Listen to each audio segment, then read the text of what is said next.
Magandang araw sa atin mga ka-TH. At once again, this is Aiko no Torihanta. Welcome back to my YouTube channel. Andito ako sa lugar mga ka-TH na in-explore ko ngayon. Yan. Kagubatan yan mga ka-TH. Nag-explore ako ngayon. Andito ako sa isang area na hindi masyadong pinupuntahan ng mga tao mga ka-TH. Yan. At shout out pala sa lahat ng mga treasure hunter na laging naghuhukay dito sa Pilipinas. At pasensya na yung nasa FB ko, hindi ko lahat masagot mga ka-TH dahil sa sobrang dami ninyo. Hindi ko na talaga masagot lahat. At kunting paghihintay lang dahil unti-unti kong sasagutin lahat ng inyong mga katanungan patungkol sa treasure mga ka-TH. At ngayon, meron ako ipapakita sa inyo na in-explore namin na meron kaming nakitang spot sa area na pambihira ang mga sign mga ka-TH na dapat yan ang tandaan ninyo pagdating sa treasure hunting. Dito tayo. Yan, makikita ninyo mga ka-TH. Lagi kasing umuulan dito sa amin, kaya hindi malinaw ang tubig. Yan, araw-araw umulan dito mga ka-TH.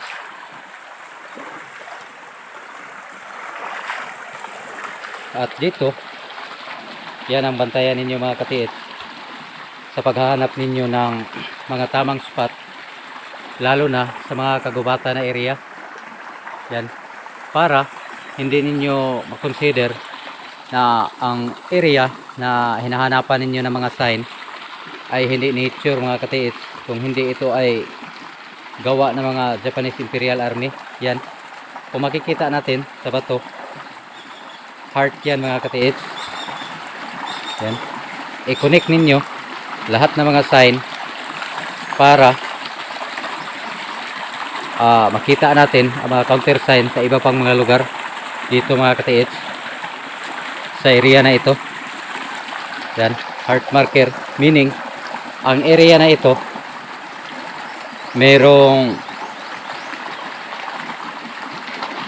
treasure, buried site itong area na ito. Kaya hanapan natin ng possible na spot itong area na ito. Ito yung unang bato na tinitingnan namin. Yan. At pagdating dito sa isang bato mga ka-TH, ito yung bato kung titingnan natin, para ding turtle mga ka-TH, na ito ang pinakaulo. At ito ang ikalawang bato na mayroong sign. Yan. Kung makikita ninyo yan mga ka-TH, common yan dito sa amin, yung uri ng sign na yan. Ito, tawag namin dito mga ka-TH ay bird sign. Yan, na inuukit sa bato na nakaturo diyan mga ka-TH. Diyan nakaturo ang sign na yan. Yan, isa, dalawa, tatlo. Mayroong tatlong bato na tinuturo itong sign na ito. Yan mga ka-TH. Yan ang dapat ninyong tandaan, na kapag ganyan ang makikita ninyo, napakagandang marker yan.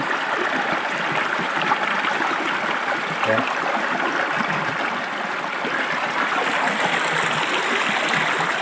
Galing dito, nakaturo dyan, galing dyan sa tatlong bato patungo dito, nasa mga 10 meter siguro mga ka-TH ang layo dyan sa tatlong bato.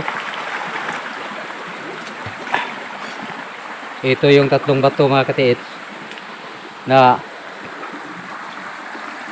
tinuturo ng sign na yan dito. Para lubos ninyo maintindihan mga ka-TH, para makita ninyo kung ang sign na yan ay gawa ba talaga ng mga Hapon. Ipakita ko sa inyo mga ka-TH ang mga lock point, lalo na sa mga kilid ng sapa. Pasensya na kayo mga katiits, maingay. Yan, ito yung sign para makita natin na ito ay gawa ng mga Hapon. Tingnan natin ang likod na bahagi ng bato. Merong nakalak na mga bato mga katiits. Yan, pag yan ang nakita ninyo sa area, possible yan ay gawa ng mga Hapon. Ito, bato ito mga katiits. Yan, nakalak para sa sign mga katiits na ginagawa ng mga Hapon.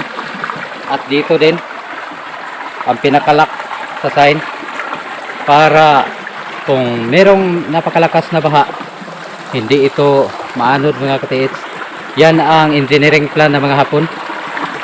Yan, mga lock dito, nilagyan nila ng lock para pag merong tubig dyan na malakas, hindi ito maanod ang main sign na nagtuturo ng spot mga katiits. Yan, haro talaga mga katiits na nagtuturo sa tatlong bato. Puntahan natin para maintindihan ninyo mga katiits. Meron na kayong mga kaunting idea sa treasure hunting. 10 meters galing sa pinapoint na araw, dito tayo. At ngayon, ito yung tatlong bato na sinasabi ko mga katiits. Yan, tatlong bato na merong mga lines ang isa, parang stone map yan mga katiits, pero hindi yan talaga totally stone map. Yan ang tinatawag na single stone map, parang isang area lang ang tinuturo, hindi katulad na mga stone map na makikita natin na maraming area ang pinapahiwatig. Pero yan mga katiits, kapag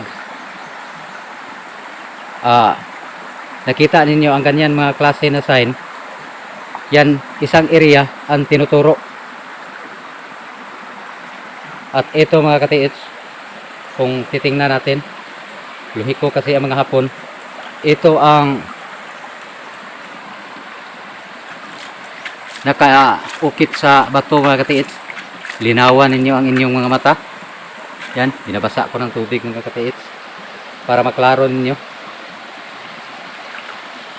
Dito meron tayong nakikitang foot marker. Yan, right foot mga katiits, right foot. At merong maliliit na butas dito. Yan ay nagpapahiwatig ng deposito. Ito ang dito kaliwa mga katiits, kanan na paa.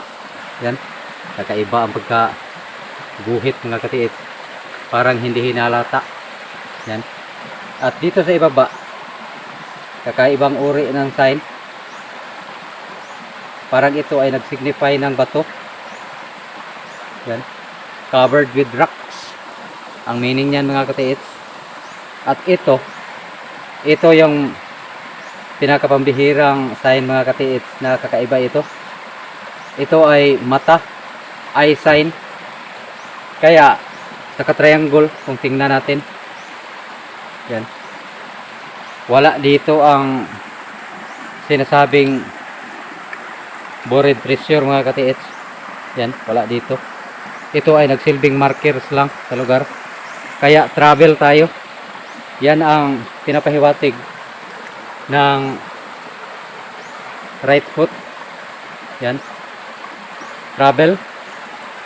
At kung titingnan natin dito ng maayos mga katiits, para makonsider natin na hindi nature ito. Yan, basahin natin ng tubig para maklaro sa kamera. Dito triangle mga katiits, triangle. At yan, box marker. Yan, makikita ninyo. At dito banda merong X, the spot in triangle area. Pero yan, kaluhiko ang mga Hapon mga katiits. Kung sa ibang mga treasure hunter ay ang kanilang huhukayin ay dito banda sa gitna ng nakatriangle na mga bato.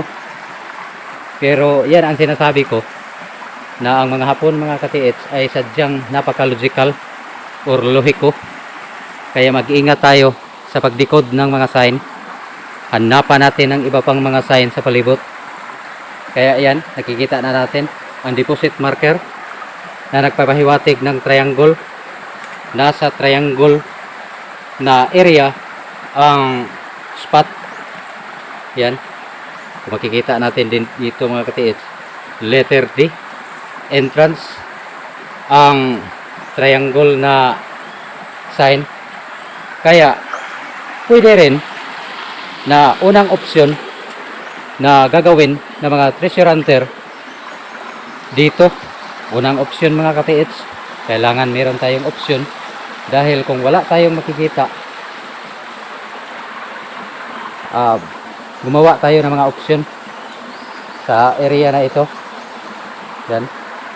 Yan kadalasan ang titingnan natin pagdating sa mga sign. At yan ang mga markers dito mga katiits. Kung makikita natin sa likod na bahagi, kakaibang uri ng sign, kakaibang uri na mukha ng tao mga katiits. Yan, ito yung isang mata. Yan ang isa, parang may kinikindat mga katiits, may tinitingnan dito banda. Yan ang tingnan natin ngayon. Mukha yan mga katiits na inuukit sa bato. Yan, hindi yan nature. Itong isang mata, ito ay nagsilbing ilong na nakaturo dito sa ibaba ng tubig. At ito yung isa pang mata, yan, na nakatingin dyan. Eye sign. Yan ang nandito sa area na mga sign. At yan, makikita natin mga katiits, ito yung triangulation of rocks. Malalaki mga bato ito mga katiits, nasa mga 5,000 kilos ito or 5 tons siguro o mahigit pa. Yan, naglalakihan mga katiits, hindi kayang tangayin ng tubig. Yan. At yan ang may foot marker, na ang foot marker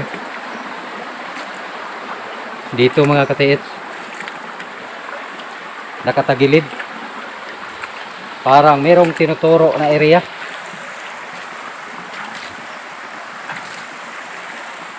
Yan ang foot marker ito mga katiits, may tinuturo na area doon banda. Yan, yung area na yan. At bakit nasabi ko na dyan ang area?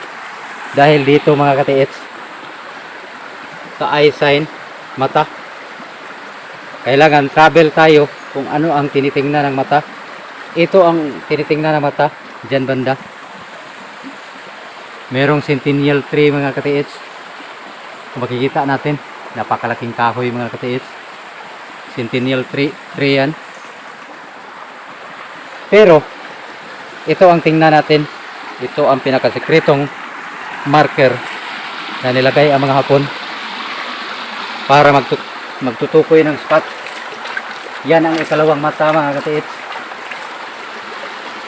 Yan, hindi ko pa yan ginalaw mga katiits, hindi ko nilinisan para makita talaga ninyo na may lumot pa. Yan, mata yan mga katiits. Yan ang counter sign doon sa may kanang paa. Yan, meron itong tinitingnan. At ito, merong measurement dito, 10 to 20 meters ang layo mga katiits. Yan,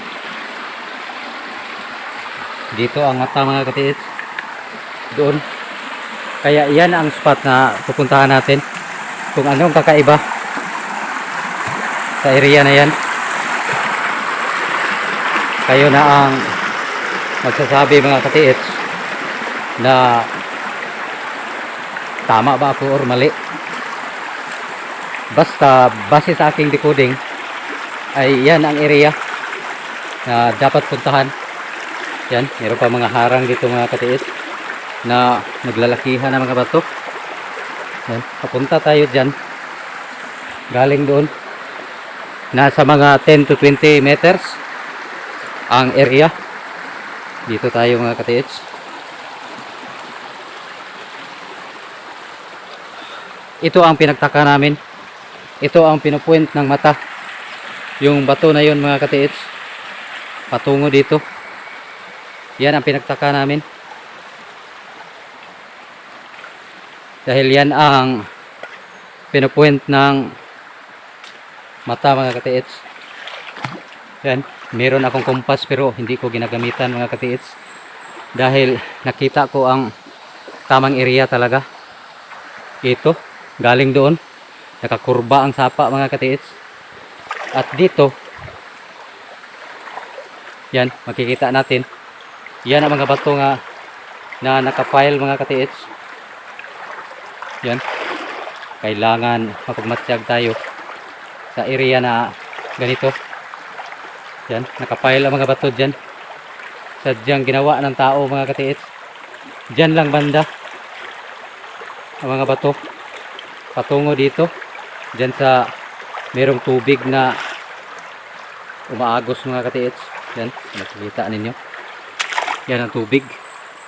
Galing dyan sa bundok mga katiits. At ito ang sadyang may riprap. Yan. Ito lang sa area na ito. Kaya inimbestigahan namin ng maayos ang ganitong klase na area. Pero para maniwala kayo na riprap yan. Dito mga katiits. Yan ang dyan lang ang riprap dito. Wala na mga bato dito mga katiits. Sadyang lupa na lang. Yan. Lupa na lang mga katiits. At dito. Walang mga bato dyan mga katiits. Sa kabila ito. Yan. Walang bato na nakariprap. Patungo doon. Wala. Walang mga bato mga katiits. Dyan. Palanas yan. At ito, ang merong mga nakaumbok na mga bato. Parang nakafile yan mga katiits. Kinukunan lang namin ng damo. Pero hindi namin ginalaw ang mga bato. At ngayon, ito ang nakita namin. Di ba sabi ko kanina na ang triangle, yun ang entrance. Yun ang nakikita natin doon sa triangulation of rocks doon sa kabila mga katiits. Doon sa kabila. Ngayon, kailangan makikita din natin dito sa nakapile na mga bato kung meron ba talagang sign dito. Ito mga katiits. Yan, kung tingnan ninyo yan. Yan. Yan mga katiits. Yan ang sinasabi ko na triangle. Yan. Triangle yan mga katiits. Pero sadyang pinaliit na mga hapon para hindi ito makita mga katiits dahil ito ang spot na area. Maliit lang kung tingnan mga katiits kasama sa nakapile na mga bato. Yan. Pero sadyang hindi yan maalog mga katiits. Yan. Meron pa mga bato dito. Yan. Hindi yan maalog mga katiits. Sadyang pinapile talaga para magsilbing harang dito banda. Dito sa area na ito.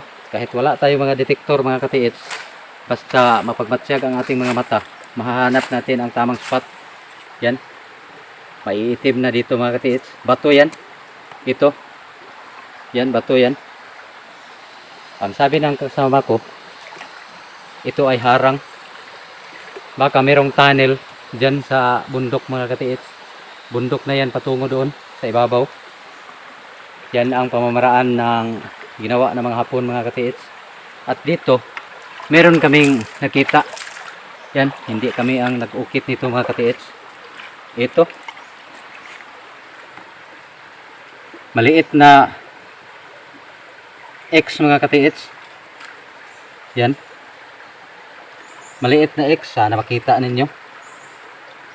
Kung anong meron doon sa pinakamin, meron din dito, mga katiits. X yan, mga katiits, na dito namin nakuha. At merong maliit na butas, drill hole dito. Ito ay nagpapahiwatig ng deposito, kaya tama ang spot na ito, mga katiits. Kapag meron sa inyong lugar na ganito, yan ang tamang spot. Yan, X na may dot dito.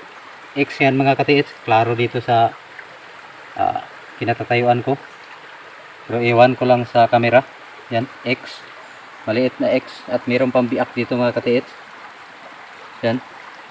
Yan ang mga bato dito. Sadyang nakapile. Kaya ito ang tamang spot. Babalikan namin ito, mga katiits, kung meron kaming sapat na oras. Dahil malayo kasi ang lugar na ito. Yan. Nakapile ang mga bato, mga katiits. Sadyang ginawa talaga ng tao.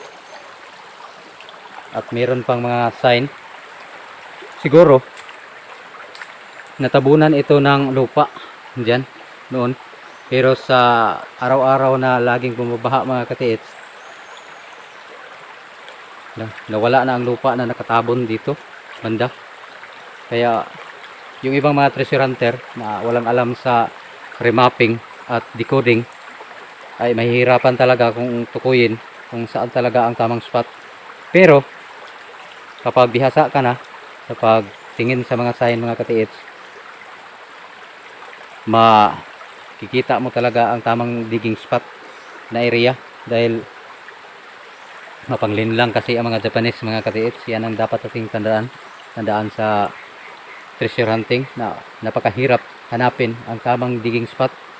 Kaya yung ibang mga treasure hunter ay nag-rely na lang sila sa mga detector, mga katiits, para mahanap nila ang tamang mga spot or area na dapat ng paghukayan. Pero ang ginagawa namin ay remapping at decoding para mahanap namin ang tamang spot in logical style or lohiko na pamamaraan. Kaya ito ang tamang spot, mga katiits. Dito bubungkalin namin ito, mga katiits, kapag meron kaming time. Yan, para makita namin ang pinoprotektahan ng mga bato na ito. Yan, mga katiits. Ito ang sinasabi kong triangle marker, mga katiits, na sekreto na nilagay ng mga Hapon para magsilbing palatandaan na ito ang tamang spot. At itong X na nakita namin, mga katiits, na maliit, na mayroong drill hole dito, yan ang dapat ninyong tandaan. Kapag nakakakita kayo ng ganyan, ay tama ang spot na pinupuntahan ninyo. Yan ang likod na bahagi ng sign marker, mga katiits. Yan, ibon yan, mga katiits. Ulo ng ibon. Ito ang merong X marker. Ito ang nasa likod na bahagi. Meron pang drill hole dito sa pinakatuka, mga katiits. Yan. At dito sa ulo mismo. Yan. Yan ang pinakaibabaw. Triangle. At yan lang po. Sana ay naintindihan ninyo lahat ng aking sinasabi, mga katiits. Kahit itong vlog ko, na meron akong mga pinapakitang mga area kung paano i-locate sa pamamagitan ng remapping at decoding ang mga area. Yan, mga katiits, ito ay bubungkalin namin. Nakadepende na lang ito sa mga kasamahan ko kung pumayag sila na i-upload ko sa aking YouTube channel. Nagtaka kasi yung iba na kung bakit yung mga hinuhukay ko ay hindi ko na pinapakita ng matagal mga katiits or araw-araw dahil nakadepende yun sa mga kasamahan namin na yung iba hindi pumapayag na i-upload ko sa YouTube dahil sa para na rin sa seguridad namin. Yan, nakadepende yan. Kaya kadalasan yung makikita ninyo sa YouTube channel ko, dalawang area ang hinuhukay ko, na dalawa kami ang naghuhukay na pinapakita ko talaga sa YouTube. Nakadepende yun kung pumapayag ang mga kasamahan ko. Yan mga katiits, ito ang tamang spot.